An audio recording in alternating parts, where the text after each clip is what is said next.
ब्राह्मणवाडा दिनांक 19 फेब्रुवारी 2025 रोजी छत्रपती शिवाजी महाराजांच्या विचारांना साजेसा उपक्रम म्हणून श्री सुखप्रदा हॉस्पिटल ब्राह्मणवाडा डॉक्टर सतीश वाळुंज यांच्या वतीनं शिवजयंती विशेष रक्तदान शिबिर उत्साहात आयोजित करण्यात आलं। रक्त शिवमावळ्यांचे या संकल्पनेवर आधारित हे शिबिर दिनांक 19 फेब्रुवारी 2025 रोजी श्री सुखप्रदा हॉस्पिटल ब्राह्मणवाडा येथे संपन्न झाले। जवळपास 150 रक्तदात्यांनी आपले रक्तदान केले आहे। नमस्कार, आज आपण सुखप्रदा हॉस्पिटल इथे छत्रपती शिवाजी महाराजांच्या शिवजयंती निमित्त जे भव्य रक्तदान शिबिर आयोजित केलेले त्याला भरपूर असा प्रतिसाद मिळालेला आहे। तर डॉक्टर वाळुंज काय सांगतात त्याच्याबद्दल आपण पाहूया। डॉक्टर नमस्कार।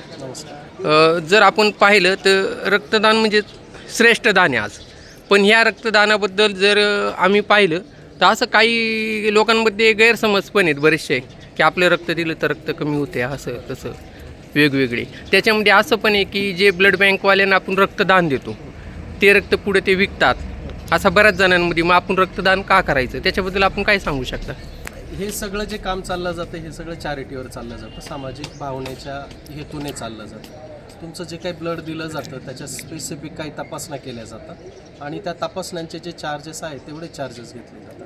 याच्या व्यतिरिक्त समजा तुम्ही जर ब्लड डोनेट केलेलं असेल तर तुम्हाला एक सर्टिफिकेट दिलं जातं, त्याला काही दिवसाची व्हॅलिडिटी असते। या व्हॅलिडिटीवर जर तुम्ही ब्लडची मागणी जर केली तर ती ब्लड तुम्हाला त्यावेळेला फ्री दिलं जातं। त्याच्या जे काही थोड्याफार तपासण्यांचे चार्जेस, नॉमिनल चार्जेस असतात ते दिले जातात। तुमचं जे काही ब्लड घेतलं जातं ते ब्लड स्टोरेजमध्ये ठेवलं जातं, त्याच्यापासून वेगवेगळ्या प्रकारचे फ्रॅक्शन केले जातं, जसं काही प्लेटलेट्स वेगळे केले जातं किंवा इतरही काही घटक वेगळे केले जातात जे जीवनावश्यक गोष्टीसाठी वापरले जातं किंवा अत्यावश्यक अशा स्वरूपाच्या ज्यावेळेला ट्रीटमेंटची गरज पडते त्यावेळेला ते वापरलं जातं। त्याच्यासाठीचे जे काही चार्जेस आहेत ते अगदी नॉमिनल स्वरूपाचे चार्जेस आहेत आणि ॲज अ प्रॉफिट म्हणून कुठल्याही प्रकारची ब्लड बँक चालवली जात नाही, त्याच्यातनं कुठल्याही प्रकारचा गैरसमज करून घेण्याचं काही कारण नाही। त्या संदर्भातली विशेष माहिती अर्पण ब्लड बँक संगमनेर याचे जे काही आपलं स्टोरेज आहे हरिश्चंद्र हॉस्पिटलला, हरिश्चंद्र ब्लड स्टोरेज म्हणून त्याचे जोडगे सर आहेत, ते तुम्हाला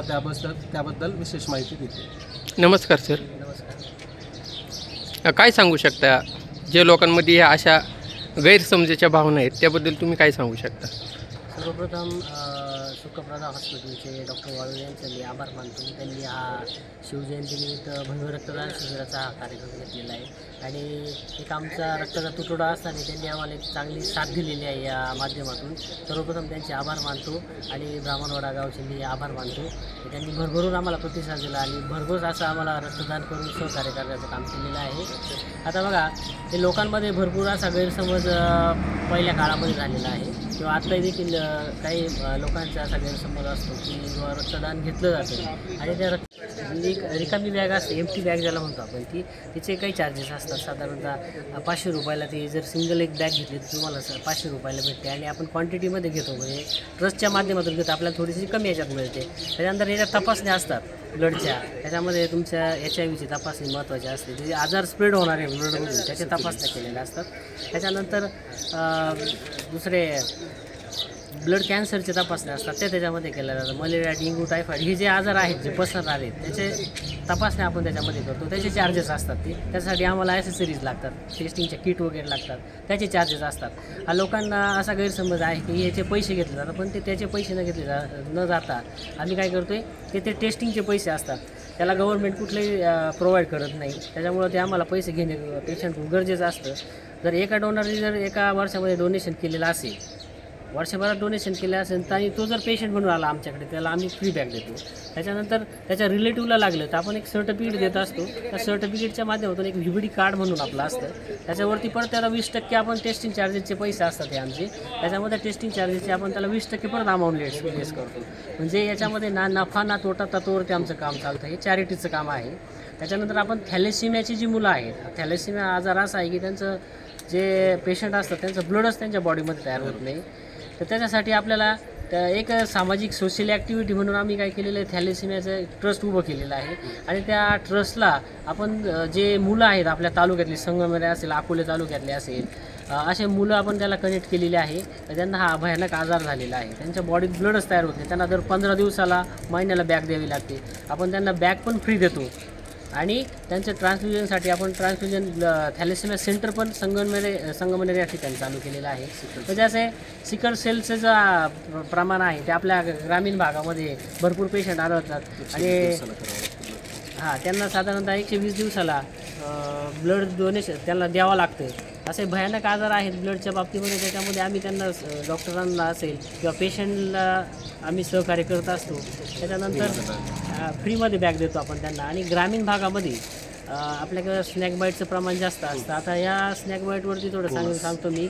घोणस हा विषारी साप आपल्याकडे जास्त आढळतो, तर त्याच्यासाठी आपल्याला ब्लडचंच कंटेंट द्यावं लागतं, कारण घोणस चावल्यानंतर ब्लड तुमचं पातळ होतं. रक्त पातळ झाल्यानंतर शरीराच्या कुठल्या अवयवातून रक्त यायला सुरुवात होते. त्याच्यानंतर जिथं बाईट झालेलं आहे तिथून पण रक्त यायला सुरुवात होते आणि त्यासाठी ते रक्त परत त्याचं BT-CTचं टायमिंग आपल्याला कवर करण्यासाठी डॉक्टरला प्रायमरी स्टेजला त्या प्लॅटलेट द्यावा लागतात, म्हणजे प्लाझ्मा द्यावा लागतो. हा प्लाझ्मा देण्यासाठी सुद्धा आपल्याला ब्लडची फार गरज असते आणि ॲट अ टाईम एका पेशंटला 7-8 प्लाझ्मा तरी द्यावा लागतो. बॅग्स त्याला द्यावा लागतो, युनिट त्याला चढवावं लागतं 250 ml आणि त्याच्यानंतर जर नाक चावला तर त्याच्यावरती सुद्धा आपल्याला ब्लडच्याच रिलेटेड ते प्रॉडक्ट द्यावं लागते. क्रायो असेल, जर जास्त ब्लडिंग होत असेल एखाद्या पेशंटचं त्याला क्रायो आपण द्यावा लागतो. म्हणजे ब्लडचा वापर हा एक डोनर जो आहे तो 3 लोकांचे प्राण वाचवत असतो. एकदा डोनेट केलं तर आपण सेपरेशनमध्ये प्रत्येक प्रोडक्ट बाजूला काढतो. म्हणजे PCV असेल, पॅकेज रेड सेल असतील, त्याच्यानंतर फ्रेश फ्रोझन प्लाझ्मा असेल, FFP म्हणतो त्याला, पण ते बाजूला काढलं जातं. क्रायो असेल ते किंवा RDP असेल, जे आपल्याकडे डेंग्यूचं प्रमाण जास्त असतं, त्या डेंग्यूच्या आजारामध्ये आपल्याला प्लॅटलेट द्यावं लागतं. प्लॅटलेट काउंटिंग कमी होतं आणि ते प्लॅटलेट देण्यासाठी आपल्याला डोनरची गरज पडते. त्यासाठी आपल्याला जास्त या ब्लडच्या रिलेटेड गरज पडते आणि अशा कॅम्पची आपल्याला फार गरज पडते. डॉक्टर वाळुंज सरांनी एक अतिशय चांगल्या पद्धतीचं सोशल ॲक्टिव्हिटी त्यांच्या असते त्यांच्या ट्रस्टच्या माध्यमातून आणि ते आम्हाला नेहमी वेळोवेळी सहकार्य करत असतात. अशा पद्धतीने महाराष्ट्राचे सर्वमान्य दैनिक समर्थ गावकरी अहमदनगर, पुणे, नाशिक, जळगाव, धुळे, नंदुरबार, सोलापूर, कोल्हापूर, सांगली, सातारा, मुंबई, ठाणे, पालघर, रत्नागिरी, रायगड, सिंधुदुर्ग, नांदेड, उस्मानाबाद, बीड, औरंगाबाद, नागपूर, गडचिरोली, भंडारा, गोंदिया, अकोला, यवतमाळ, बुलढाणा येथून एकाच वेळी प्रसिद्ध होणारे एकमेव दैनिक, सर्वसामान्य जनतेचे खुले व्यासपीठ. संपादक आहेत विश्वासराव आरोटे. मोबाईल नंबर आहे 94 23 38 85 08. दुसरा मोबाईल नंबर 94 23 46 72 72. तिसरा मोबाईल नंबर 75 88 15 0001. वेबसाईट आहे sgavkari.com. मेल ID आहे aklgavkari@gmail.com.